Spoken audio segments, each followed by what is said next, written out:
Welcome to టీవీ20 news. బులెటిన్ల ముందుగా హెడ్లైన్స్. ఇన్వెస్టోపియా గ్లోబల్ ఏపీ సదస్సులో CM Chandrababu.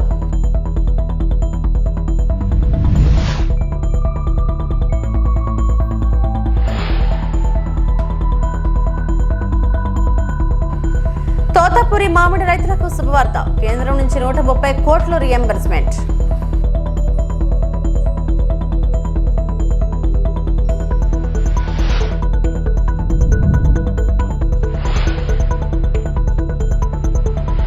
Tiruvuru TDP MLA Kolakapudi Srinivasarao సంచలన వ్యాఖ్యలు. విజయవాడలో ఇన్వెస్టోపియా గ్లోబల్ సమ్మిట్ లో ఏపీ సీఎం చంద్రబాబు పాల్గొన్నారు. ఈ సందర్భంగా ఆయన మాట్లాడుతూ, నేను జనవరిలో అబ్దుల్లా బిన్ ను కలిశాను. అప్పుడు ముందుగా ఏపీకి రావాలని కోరాను. ఏపీ గురించి మీకు అప్పుడే అర్థమవుతుందని చెప్పా. ఇచ్చిన మాట ప్రకారం ఆయన తొలుత ఆంధ్రప్రదేశ్ కి వచ్చారని గుర్తు చేశారు. యుఏఈని ఓ దేశంగా చూస్తే ప్రతి దేశానికి కొన్ని అడ్వాంటేజ్ ఉంటాయి. దుబాయ్ ప్రాంతంలో 50 డిగ్రీల టెంపరేచర్ ఉన్నా, ఏడారి ఉన్నా ఆ ప్రాంతాన్ని వారు స్వర్ణంలో మార్చారు. అక్కడి అభివృద్ధిని చూశానన్నారు. ఇక వారు ఇంటర్నెట్ సిటీ పెడితే నేను హైటెక్ సిటీ కట్టాను. 2021లో మనం కరోనా వల్ల భయపడ్డాం. ఆ సమయంలో యుఏఈ ఇస్టోఫియాను తీసుకువచ్చాను అని చంద్రబాబు పేర్కొన్నారు. Told very clearly, I met him January in Davos. In that meeting, I request him to come to Andhra Pradesh. If at all you visit, first you come to Andhra Pradesh, then only you can visit other places. Then you will know what is the strength of Andhra Pradesh. He kept his promise. First visit after that, first visit he came to Andhra Pradesh. I really thank him. That is how UAE is maintaining their credibility. I am emphasizing here. If you see UAE as a kingdom, as a nation, different nations are having different advantages. Some of the provinces, they don't have any nations, they don't have any advantages. Always I am jealous of Dubai. 50 degrees temperature and above, and also it is only desert. Today we are all proud they made heaven to live, and also we can make it very proudly. I can say most livable place. That is how they created. As a logistics hub, not one area, you can name anything, they are number one now. Another thing, for the last 3 decades I am working with Dubai and UAE. I am seeing their progress. Same way, Hyderabad also I started. They started internet city. I started high-tech city. We promoted different areas, they promoted different areas. The way they market, the way they execute, amazing experience. Totapuri మామిడి రైతులకు శుభవార్త. కేంద్రం నుంచి 130 కోట్ల reimbursement. ధరల పతనంతో నష్టపోయిన మామిడి రైతులకు కూటమి ప్రభుత్వం చరిత్రలో ఎప్పుడూ జరగని విధంగా మద్దతుగా నిలిచింది. కిలోకు 4 చొప్పున 260 కోట్లు విడుదల చేసింది. తొలిసారిగా మార్కెట్ ఇంటర్వెన్షన్ స్కీమ్ MAS ద్వారా 130 కోట్లు కేంద్రం నుంచి తిరిగి రాబట్టడం జరిగింది. రైతుల కోసం రాష్ట్రం వేసిన ముందడుగుపై స్పందిస్తూ కేంద్రం సహకరించింది. ఇది కూటమి పాలనా విధానం, ధర్మబద్ధ పాలనకు అద్భుత నిదర్శనమని చంద్రశేఖర్ పెమ్మసాని అన్నారు. జూన్ 23, 2025 శ్రీ నారా చంద్రబాబు నాయుడు గారు తోతాపురి మామిడికి సంబంధించి మార్కెట్ ప్రైజెస్ బాగా పతనం అవ్వడంతో రైతులకి 4 రూపాయలు పర్ కిలోకి ఎక్స్ట్రా ఇచ్చే విధంగా 260 కోట్ల రూపాయలు రాష్ట్రం నుంచి ఎప్పుడూ లేని విధంగా సపోర్ట్ తీసుకొని రైతులందరికీ న్యాయం చేశారు. అయితే సెంట్రల్ గవర్నమెంట్లో మార్కెట్ మినిమం సపోర్ట్ ప్రైస్ అనేది ఒక scheme, second important scheme market intervention scheme అనేది ఒకటి ఉంది. మార్కెట్ ఇంటర్వెన్షన్ స్కీమ్లో 50% సెంట్రల్ గవర్నమెంట్ పే చేస్తుంది, 50% స్టేట్ గవర్నమెంట్ పే చేయాలి. ఫస్ట్ టైము ఈ స్కీమ్ని తోతాపురి మ్యాంగోస్ కూడా ఇంప్లిమెంట్ చేసే విధంగా తీసుకొని వచ్చి 260 కోట్ల రూపాయల్లో 130 కోట్ల రూపాయలు కేంద్రం భరించే విధంగా ఈరోజు ఆర్డర్ రిలీజ్ చేయించుకోగలిగాం. దీనికి మొట్టమొదటిగా honourable prime minister Narendra Modi గారు, అదేవిధంగా శివరాజ్ సింగ్ చౌహాన్ గారు చేయటం వల్ల ఈరోజు జరిగింది. దీని గురించి చంద్రబాబు నాయుడు గారు కానీ, పవన్ కళ్యాణ్ గారు కానీ, అచ్చెన్నాయుడు గారు, అదేవిధంగా మా రామ్మోహన్ నాయుడు గారు అందరూ కూడా మల్టిపుల్ టైమ్స్ రిక్వెస్ట్ చేయటం వల్ల ఇంతకుముందు ఎప్పుడూ లేని విధంగా ఈరోజు ఈ మ్యాంగోస్ను కూడా మార్కెట్ ఇంటర్వెన్షన్ స్కీమ్లోకి తీసుకురావడం వల్ల ఇప్పుడు ఈ సంవత్సరానికే కాదు, గోయింగ్ ఫార్వర్డ్ ముందు కూడా ఎప్పుడైనా సరే ఇబ్బంది అయితే ప్రైజ్కి దీంట్లో నుంచి మనం డబ్బులు తెచ్చుకునే అవకాశం ఉంటుంది. ఏదేమైనప్పటికీ రాష్ట్రంలో ఏ రైతు ఇబ్బంది పడకుండా ఒకప్పటి నుంచి కాటన్ కానీ, మొన్న పొగాకు కానీ, ధాన్యం కానీ, అదేవిధంగా ఈరోజు ఇవి కానీ మ్యాంగోస్ కానీ ఎక్కడ కూడా ఫార్మర్స్ ఇబ్బంది పడకుండా కేంద్ర రాష్ట్ర సహకారంతో అన్ని విధాలుగా అందరూ కృషి చేయటం వల్ల ఇలాంటి మంచి అన్నీ కూడా వస్తూ ఉన్నాయి. రైతులను కూడా మేము కోరుకునేది ఏంటంటే కూటమి ప్రభుత్వానికి ఉన్నటువంటి తేడా, అదేవిధంగా వేరే ప్రభుత్వాలకు ఉండేటువంటి తేడాని గమనించమని కోరుతా ఉన్నాం. రాష్ట్రంలో ఉన్న అందరు నాయకులు కూడా ఎప్పుడు రాష్ట్ర ప్రజల మనోభావాలకి, రాష్ట్ర ప్రజల ఆర్థిక ఇబ్బందుల్ని దృష్టి పెట్టుకొని ముందు స్టేట్ గవర్నమెంట్ ఇచ్చినా కూడా ఈరోజు ఈ జీవో తీసుకురావడం వల్ల ఒక 130 crores స్టేట్కి రియంబర్స్మెంట్ అవుతుంది. ఒక 1 week అటు ఇటు అయినా కూడా. ఏదైనప్పటికీ ఇది మంచి ప్రోగ్రాం వచ్చినందుకు అందరికీ కూడా మనస్ఫూర్తిగా కృతజ్ఞతలు తెలుపుతా ఉన్నాను. Thank you.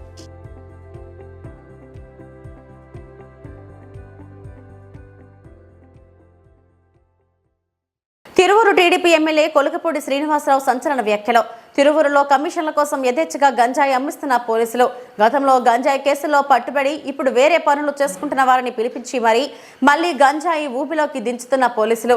గంజాయి గ్యాంగ్లను మెయింటైన్ చేస్తున్న పోలీసు ఉన్నతాధికారులు పేర్లు సైతం చెప్పిన తిరువూరు టీడీపీ ఎమ్మెల్యే కొలుకపూడి శ్రీనివాసరావు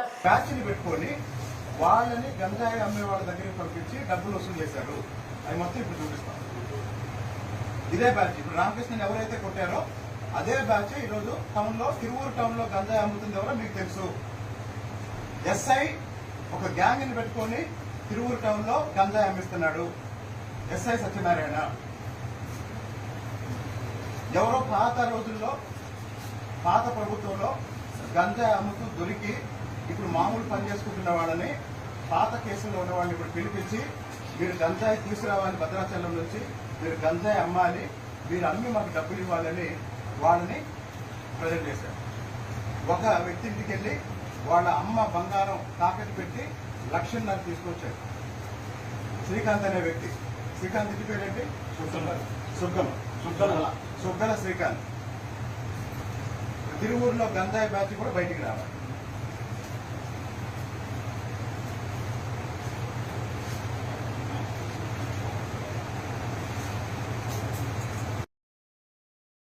విశాఖ జిల్లా గాజువాక మండలం రాష్ట్రంలో కూటమి ప్రభుత్వం సుపరిపాలన దిశగా తొలి అడుగు కార్యక్రమం. ఈ కార్యక్రమానికి ముఖ్య అతిథిగా రాష్ట్ర రవాణా శాఖ మంత్రి రాంప్రసాద్ రెడ్డి పాల్గొన్నారు. ఈ కార్యక్రమం 70 award drivers colony Dronamraju Satyanarayana కళ్యాణ మండపంలో ఎమ్మెల్యే తెలుగుదేశం రాష్ట్ర అధ్యక్షులు శ్రీ పల్లా శ్రీనివాస్ ఆధ్వర్యంలో జరిగింది. ఈ కార్యక్రమంలో రవాణా శాఖ మంత్రి మాట్లాడుతూ రాష్ట్రంలో సుపరిపాలన దిశగా కూటమి ప్రభుత్వం ముందుకు వెళుతుందని మంత్రి రాంప్రసాద్ రెడ్డి అన్నారు. ప్రజలు కోరుకునే సంక్షేమం, అభివృద్ధిని అందించడమే ప్రభుత్వ లక్ష్యమన్నారు. ఈ కార్యక్రమంలో ఎమ్మెల్సీ వ్యాపార చిరంజీవిరావు, నియోజకవర్గ ఇన్ఛార్జ్ ప్రసాదుల శ్రీనివాసరావు, వార్డు నాయకులు చట్టి గోపి తదితరులు పాల్గొన్నారు. మేము ఆలోచన ఎలా ఉన్నప్పటికీ కూడా ప్రజలు ఏ విధంగా వాళ్ళు ఈ పరిపాలన వైపు చూస్తున్నారు, ఏ విధంగా అనుకుంటున్నారు అనే విషయాన్ని కూడా తెలుసుకోవడానికి ఈరోజు మేము డోర్ టు డోర్ క్యాన్వాసింగ్ వెళ్తున్నాం. ఎక్కడ డోర్ టు డోర్ అనుకోవడం జరుగుతుంది. ఎక్కడికి వెళ్ళినా సరే ప్రజలు మాత్రం ఒక మాట చెప్తున్నారు, ఒక ప్రశాంతమైనటువంటి వాతావరణం ఉంది. ఖచ్చితంగా మాకు చంద్రబాబు నాయుడు గారి నాయకత్వం మీద నమ్మకం ఉంది. గౌరవ ముఖ్యమంత్రి చంద్రబాబు నాయుడు గారు ఏవైతే కార్యక్రమాలు, సంక్షేమ ఫలాలు ముందు చెప్పామో అవి తూచా తప్పకుండా డోర్ టు డోర్ అందుతున్నాయి. కాబట్టి ఇవి మనము ప్రజలకు చెప్పే బాధ్యత మన పైన ఉంది అని చెప్పి ఈరోజు మా 3 పార్టీలకు సంబంధించిన కార్యకర్తలు కలిసి కట్టుగా సమిష్టిగా ప్రజల దగ్గరికి వెళ్ళాము. అలాగే రేపు రాబోయే కాలంలో కూడా ఏ విధమైన సంక్షేమ అభివృద్ధి కార్యక్రమాలు చేపడితే ఈ రాష్ట్రం ముందుకెళ్తుందని చెప్పి వాళ్ళ దగ్గర నుంచి కూడా వినతులు తీసుకోవడం జరుగుతూ ఉందని తెలియజేసుకుంటున్నాం. అలాగే మేము ఒకటే చెప్తున్నాం, ఎక్కడ కక్షలు కార్పణ్యాలకు తావులేదు ఈ రాష్ట్రంలో. కేవలం చంద్రబాబు నాయుడు గారి అజెండానే ఈ రాష్ట్రంలో ఉంటుంది. పాలకొల్లు పట్టణంలో జరుగుతున్న అభివృద్ధి పనుల్లో భాగంగా బోండాడ వెంకటరాజు గుప్తా ఎన్టీఆర్ కళాక్షేత్రం, నారా చంద్రబాబు నాయుడు ఉద్యానవనం, హిందూ కైలాసవనం వనరులను అధికారులు నాయకులతో కలిసి మంత్రి నిమ్మల రామానాయుడు పరిశీలించడం జరిగింది. ఆయా పనుల్లో నాణ్యతా ప్రమాణాలు పాటిస్తూ త్వరితగతిన పూర్తి చేయాలని ఆదేశాలు ఇవ్వడం జరిగింది.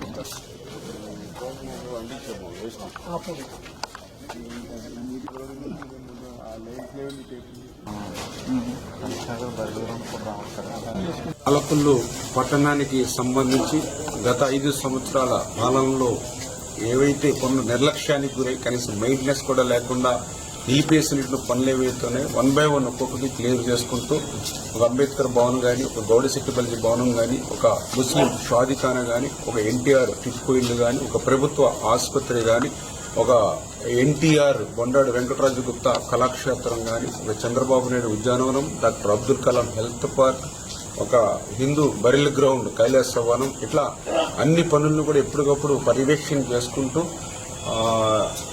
అత్యంత తొందరగా మళ్ళీ ఒక సుందరమైనటువంటిగా మళ్ళీ వీటికి కావాల్సినటువంటి మెయింటెనెన్స్ కానీ, అదేవిధంగా రిపేర్స్ కానీ, అదేవిధంగా బ్యాలెన్స్ వర్క్లు కానీ అన్నీ కూడా ఎప్పటికప్పుడు ఇన్స్పెక్షన్ చేస్తూ ఎప్పటికప్పుడు సూచనలు ఇస్తూ ఈ యొక్క అధికారులకు అదేవిధంగా ఏజెన్సీలు కూడా ఎప్పటికప్పుడు మానిటరింగ్ చేస్తూ వీలైనంత తొందరగా ఇవన్నీ కూడా పూర్తి చేసి పాలకొల్లు ప్రజలకు ఇవన్నీ కూడా అంకితం చేయాలనేటువంటి ఆలోచనతోటి పనిచేస్తూ వారం కూడా ఈ పనులన్నింటినీ కూడా రివ్యూ చేస్తున్నామని చెప్పి మీ ద్వారా అందరికీ కూడా తెలియజేస్తాం. చంద్రబాబు నేతృత్వంలో ఆంధ్రప్రదేశ్ అన్ని రంగాల్లో దూసుకుపోతుంది. ఈ కారణంగానే అనేక ఫారెన్ ఇన్వెస్ట్మెంట్స్ ఆంధ్రప్రదేశ్ రాష్ట్రానికి వస్తున్నాయి. దుబాయ్ లో ప్రముఖ group Lulu group CMD Yusuf Ali అన్నారు. Now when the chief minister came back to power, we visited Andhra Pradesh to reconfirm our support to the state and thought about our investments. We will start the construction of our shopping mall in Visakhapatnam soon. 5,000 to 8,000 people will get employment, I promise you. The project upon completion will provide employment opportunities for residents. We are also in the final stage of starting a food processing plant at Vijayawada, as a lot of raw materials are available in the state. So when we go and start food processing, we have got about 38 food processing plants all over the world, from America to Europe to Far East and also in India. So we need raw materials. So raw materials are available in the state of Andhra Pradesh. This will help farmers, government, and we also want to ensure uninterrupted supply for our 285 shopping mall, hypermarkets all over the world.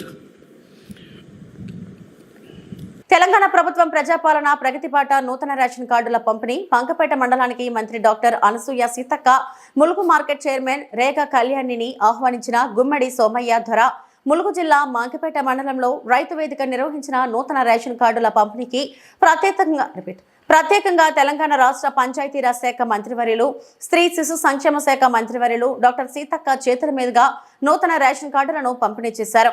ఇప్పటికే ఇందిరమ్మ ఇండ్లు మంకపేట మండలానికి 600 ఇచ్చామన్నారు.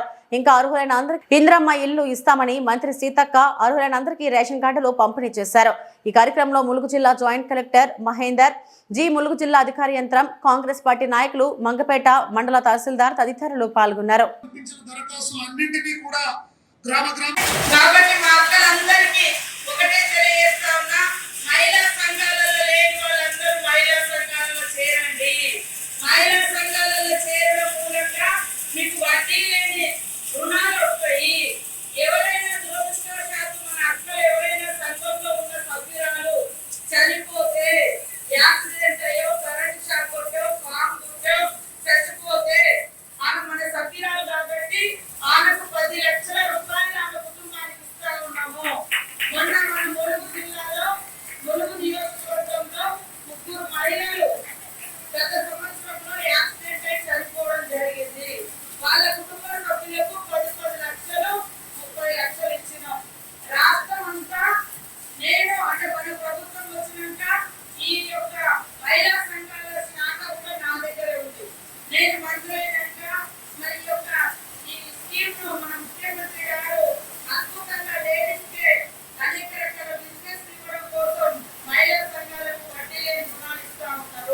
రేవంత్ రెడ్డి హయాంలో ప్రజలకు privacy లేకుండా పోయింది.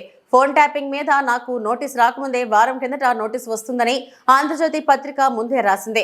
అసలు SIT నడుపుతున్నది police అధికారులా లేక ఒక దినపత్రిక యాజమాన్యమా అని బీఆర్ఎస్ నాయకుడు ఆర్ఎస్ ప్రవీణ్ కుమార్ అన్నారు. మొత్తం కూడా ఈరోజు తెలంగాణ రాష్ట్రంలో మరి ముఖ్యంగా రేవంత్ రెడ్డి గారు ముఖ్యమంత్రి అయిన తర్వాత అసలు ప్రజలకు ప్రైవసీ అనేది లేకుండా పోయింది. ఉదాహరణకు నాకు ఈ ట్యాపింగ్ కేసులో 243 ఆఫ్ పంజాగుట్ట పోలీస్ స్టేషన్ నాకు ట్యాపింగ్ కేసులో 14వ తారీఖు నాడు నోటీస్ వచ్చింది నన్ను అటెండ్ కామని. ఈ 14వ తారీఖు నాడు నోటీసు రాకముందే 7వ తారీఖు నాడు తెలంగాణ గడ్డ మీద 10 సంవత్సరాల నుండి ఆంధ్రజ్యోతి అనే పేరు పెట్టి నడుపుతున్న ఒక పత్రిక వారం రోజుల ముందరనే నాకు నోటీస్ వస్తున్నట్టుగా రాసింది. అసలు సిట్టు నడుపుతున్నది పోలీస్ అధికారులా లేకపోతే ఒక దినపత్రిక యజమాని? 7వ తారీఖు నాడేమో ఇకపై ఆర్ఎస్ ప్రవీణ్ వంతు ట్యాపింగ్ వ్యవహారంలో అని వస్తుంది, నేనేదో నిందితున్నాయన్నట్టు.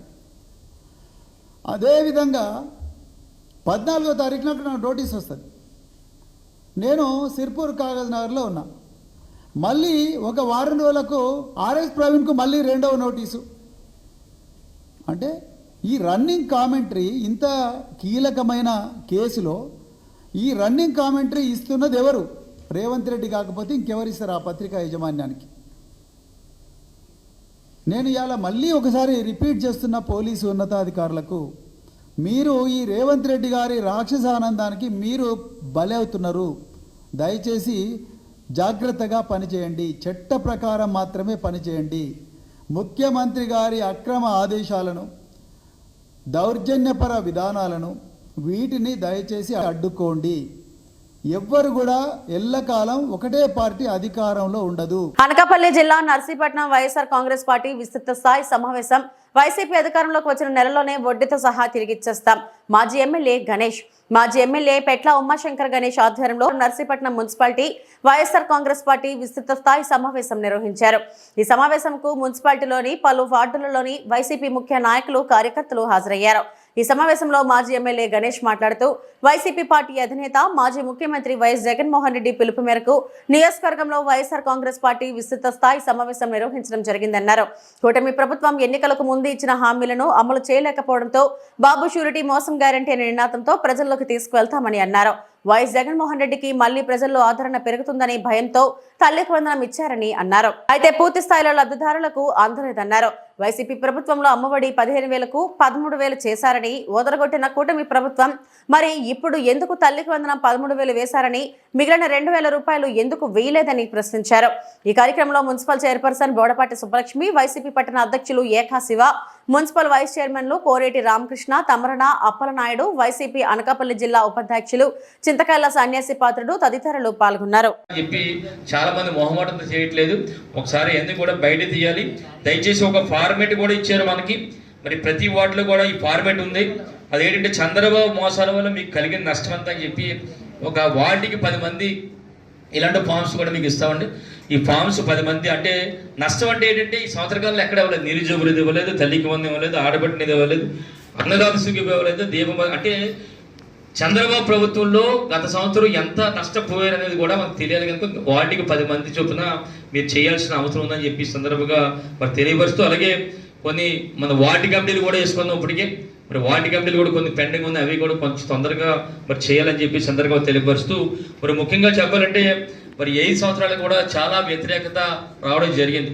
దీనికి పథకాల విషయంలో కానీ చాలా విషయాలు చెప్పి మరి వచ్చిన ఏ సమస్య వచ్చినా సరే మరి ముఖ్యంగా చెప్పాలంటే ఇందాక మన పెద్దలు మనం చెప్పినట్టు ప్రకారం ఈ సంవత్సర కాలంలో ఎన్నో ఇబ్బందులు పడ్డాం. ముఖ్యంగా రూరల్ కంటే మున్సిపాలిటీలో ఇందాక పెద్దలు చెప్పినట్టు కరిశ్రీని గారి పైన ఇల్లు పడగొట్టడం కానీ, కన్నగారి ఇల్లు పడగొట్టడం కానీ, అలాగే కరిసీను అల్లంపల్లి ఇసినపై హత్యాప్రయత్నాలు జరగడం కానీ, చాలా మంది కేసులు పెట్టడం కానీ, ఇసుక పట్టుకున్న వాళ్ళ మీద 3 మీద కూడా ఏకా శివప్రసాద్, రామకృష్ణ గారు, నాయుడు గారి మీద ఇసుక పట్టుకుంటే పట్టుకున్న వాళ్ళ మీద కేసు కానీ, మరి అక్రమంగా కేసులు పెడుతున్నారని చెప్పి మనందరం కూడా ధర్నా చేస్తే మన అందరి మీద సుమారుగా 41 మంది మీద కేసులు కూడా పెట్టారు. అంటే ఈ విధంగా ఈ సంవత్సర కాలంలో మనం ముందు ఇంతకుముందు కూడా చెప్పాం చాలాసార్లు.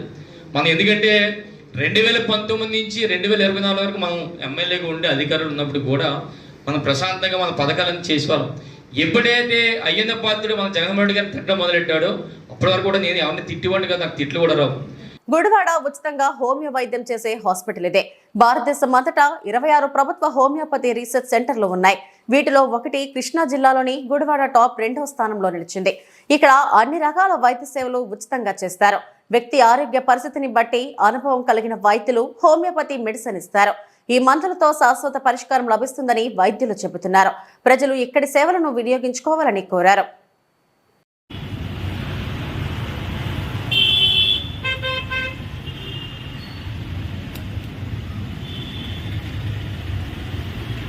ఇక్కడికి వచ్చి రీసెర్చ్ చేయడం కూడా జరుగుతుంది. అసలు హోమియోపతి వైద్య విధానం అంటే ఏంటి, అది ఎలా పనిచేస్తుంది అనేది మేము ఫస్ట్ గా చెప్తామండి. హోమియోపతి అంటే ఇది ప్రాచీన వైద్య విధానం అండి. ఇది German doctor Samuel Christian Frederick Samuel Hahnemann గారు కనుక్కున్నారు. ఇది ఆయన్ని హోమియోపతి పితామహుడుగా చెప్పడం జరుగుతుంది. మనం ఇక్కడ ఎదురుగా చూసినట్టయితే ఆయన పెద్ద విగ్రహం కూడా ఇక్కడ మనం ఆవిష్కరించడం జరిగింది. ఆయన అప్పట్లో ఉన్న మెడికల్ ట్రీట్మెంట్ లో బ్లడ్ లెట్టింగ్స్ కానీ లీచింగ్ కానీ అని చాలా క్రూయాలిటీ ఉండే ట్రీట్మెంట్స్ నడిచేవండి. నమస్కారం. ఇవాళ గుడివాడలోని గుర్రాజు కాలేజ్ లో మేమందరం డాక్టర్స్ అందరం సమావేశమై ఇవాళ హోమియోపతి యొక్క వైద్య విధానంలో ఉన్నటువంటి వ్యాధుల గురించి మనం తెలుసుకొని దాని యొక్క చికిత్సా విధానం కూడా గురించి పూర్తిగా అవగాహన తెలుసుకున్నాము. మొదటగా బీపీ, ఇంకా థైరాయిడ్, ఇంకా షుగర్ సమస్యలకి హోమియోలో చక్కని పరిష్కారం ఉంది. ఉదాహరణకి బీపీతో ఎవరైనా బాధపడుతుంటే వారి యొక్క రోగి రుగ్మతతో ఉన్నటువంటి ఆ టెన్షన్ యొక్క బీపీ అనేది నివారించడానికి తగినటువంటి వైద్యము మందుల ద్వారా మేము ఇచ్చి దాన్ని నయం చేస్తాము. ఇంకా రక్తహీనత ఎక్కువగా మనం గమనిస్తే యుక్త వయసులో ఉన్నటువంటి ఆడవాళ్లలో వచ్చినటువంటి ఈ రక్తహీనత జబ్బులను, ఇంకా పీసీఓడి, అనీమియా, ఇంకా థైరాయిడ్ మరియు ఏదైనటువంటి యుట్రైన్ కి సంబంధించినటువంటి గర్భాశయంలో మరి పిత్తాశయంలో ఉన్నటువంటి రాళ్ళు, కిడ్నీలో రాళ్ల సమస్యలు కూడా ఇక్కడ పరిష్కరించబడతాయి. ఇంకా నరాల యొక్క బలహీనత, మెదడు వాపు, మెదడులో ఉన్నటువంటి నరాల కదలికలు సమస్యలు ప్రతి ఒక్కటి కూడా క్షుణ్ణంగా రోగి యొక్క లక్షణాలు తెలుసుకొని దానికి తగినటువంటి మందులు ఇవ్వడం ద్వారా రోగి శాశ్వతముగాను మరియు ఆరోగ్యంగాను తయారవుతారు. ఎంపీ మిథున్ రెడ్డి అక్రమ అరెస్టును నిరసిస్తూ గురువారం నాడు స్థానిక వైఎస్ఆర్ విగ్రహం వద్ద మండల కన్వీనర్ సుశీల్ కుమార్ రెడ్డి ఆధ్వర్యంలో నల్ల బ్యాడ్జీలు వైసీపీ నాయకులు ధరించి నిరసన కార్యక్రమాన్ని నిర్వహించారు. ఈ సందర్భంగా సత్తివేడు నియోజకవర్గం సమన్వయకర్త నూకుతోటి రాజేష్ మాట్లాడుతూ ఎంతో పేరు ప్రఖ్యాతులు రాష్ట్ర ప్రజలు పొందిన పెద్దిరెడ్డి రామచంద్రారెడ్డి తనయుడు ఎంపీ మిథున్ రెడ్డిని మద్యం విక్రయాల తప్పుడు కేసులు బనాయించి షిఫ్ట్ అధికారులు విచారణ పేరుతో ఎంపీ మిథున్ రెడ్డిని అక్రమ అరెస్టులు చేయడం చాలా దారుణమంటూ ఎన్డీఏ కూటమిపై నూకతోటి రాజేష్ తీవ్ర స్థాయిలో ధ్వజమెత్తారు. రాబోయే ఎన్నికల్లో వైఎస్ఆర్సీపీ పార్టీ అధికారంలోకి వస్తుందని, దీనిని టీడీపీ పార్టీ శ్రేణులు గుర్తుంచుకోవాలంటూ ఆయన హెచ్చరించారు. ఈ కార్యక్రమంలో వైఎస్ఆర్సీపీ నాయకులు బీరేంద్ర వర్మ, నిరంజన్ రెడ్డి, రమేష్ రాయడ్, ఏవీఎం బాలాజీరెడ్డి, సర్వణరెడ్డి, పళని సోము తదితరులు పాల్గొన్నారు.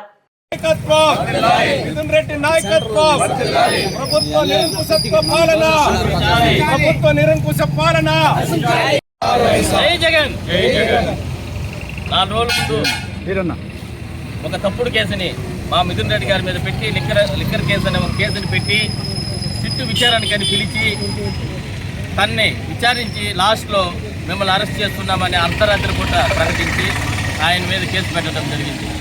ఇది ఎక్కడ బేస్లెస్ కేసు. ఇది ఖచ్చితంగా ఇది నిరూపించేదానికి ఎక్కడా వాళ్ళకి ఆధారాలు లేవు. వచ్చే కాలంలో కడిగిన ముత్యంలాగా మా మిథున్ రెడ్డి గారు ఖచ్చితంగా వస్తారు. ఒక రాయలసీమలో మొత్తానికి ఎత్తుకుంటే కూడా పెద్దిరెడ్డి గారి ఫ్యామిలీ అందరికీ మంచి చేసే దాంట్లో ముందు ఉంటుంది. ఎందుకంటే మేము చూస్తున్నాం, ఇక్కడ నాయకులు కూడా అందరూ చూస్తుంటారు. వాళ్ళ గడప తొక్కితే కాదు లేదు అని అనకుండా ఎప్పుడు కానీ వాళ్ళ వల్లైన పనులన్నీ కూడా ఏ పార్టీ అని కూడా చూడకుండా చేసి పెట్టిన రోజులు ఉన్నాయి. ఇదే జిల్లాలో టీడీపీ నాయకులు ఎంతోమంది పోయి ఆయన దగ్గర పనులు చేసుకున్న వాళ్ళు ఉన్నారు. అది అందరికీ తెలిసిన విషయమే. మంచిగా ఉండే వాళ్ళని, మంచి వ్యక్తుల్ని ఇలా చేయటం చాలా అన్యాయము. ఖచ్చితంగా రాబోయే రోజుల్లో వాళ్ళ పర్యవసానము ఉంటుంది. దీనికి వచ్చే కాలంలో వచ్చేది మన వైఎస్ఆర్ గవర్నమెంటే. వీళ్ళని మిమ్మల్ని పరిపాలించండి అని గెలిపించారు, ప్రజలు గెలిపించారా, ఈవీఎంలు గెలిపించాయి, అది వేరే విషయము. మొత్తానికి గవర్నమెంట్ అయితే వచ్చింది. మీరు ఉంటే సూపర్ 6 అన్నా కనీసం చేయండి. ఇచ్చిన హామీలు 100 ఉన్నాయి, అవి చేయలేకపోయినా పర్లేదు. నిన్న చెప్తున్నారు ఆయన అచ్చెన్నాయుడు గారు రాష్ట్రాన్ని అమ్మేయాలని. వచ్చే రోజుల్లో రాష్ట్రాన్ని అమ్మేసినా అంటే ఆ ఒక్క పథకానికే రాష్ట్రాన్ని అమ్మేయాలంటే మిగతా పథకాలకి ఎన్ని రాష్ట్రాలు పక్క రాష్ట్రాలు కూడా అమ్మేస్తారా అనేది అర్థం కావటం లేదు. వీళ్ళు ఖచ్చితంగా రాష్ట్రాన్ని అమ్మేస్తారు వచ్చే కాలంలో. అందరూ గుర్తుపెట్టుకుని ప్రజలందరూ కూడా వచ్చే 3 సంవత్సరాలు 4 సంవత్సరాలు తెలియదు కానీ ఖచ్చితంగా మా జగన్ గారు వస్తారు. మా మిథున్ రెడ్డి గారు కడిగిన ముత్యంలాగా మళ్ళీ బయటికి వస్తారని కోరుకుంటున్నాను. జై జగన్, జై మిథున్ అన్న, జై పెద్దిరెడ్డి గారు. ఎన్టీఆర్ జిల్లా జగ్గపేట పట్టణంలోని శ్రీ ధర్మశాస్త్ర అయ్యప్ప స్వామి దేవాలయంలో బుధవారం మాస శివరాత్రి సందర్భంగా శివునికి పంచామృత అభిషేకాలు, అన్న అభిషేకం, దాతచింత నాగేశ్వరరావు మరియు భక్తుల సహకారంతో ఆలయ అర్చకులు మురళి పర్యవేక్షణలో నిర్వహించారు. ఈ కార్యక్రమంలో ఆలయ నిర్వాహకులు చౌడవరపు మల్లికార్జునరావు మరియు భక్తులు పాల్గొన్నారు. నమస్తే దేవదేవేశ, నమస్తే పరమేశ్వర, నమస్తే శుభారూఢ నకారాయ నమో నమః. శివం శాంతం జగన్నాథం లోకాన్ ఘృకారణం శివవేగవరం హంతే శికారాయ నమో నమః. వ్యవహారతశభోజస్య వాసి కంఠభూషణం వారివరం వందే నకారాయ నమో నమః. నమస్తే గణపత్యాయ, నమస్తే దక్షిణాగ్నే మహాదేవాయ తన్నో రుద్ర ప్రచోదయాత్.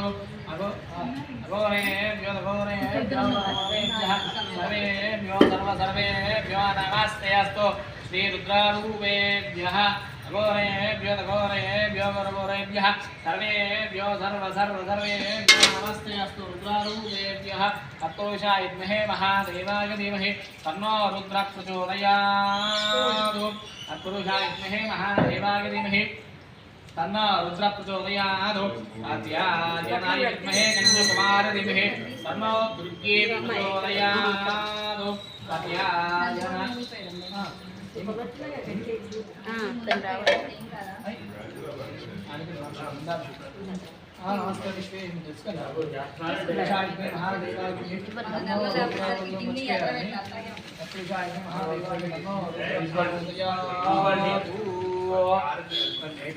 ఇవి ఇప్పటివరకు నా బులెటిన్ అప్డేట్స్. నమస్తే.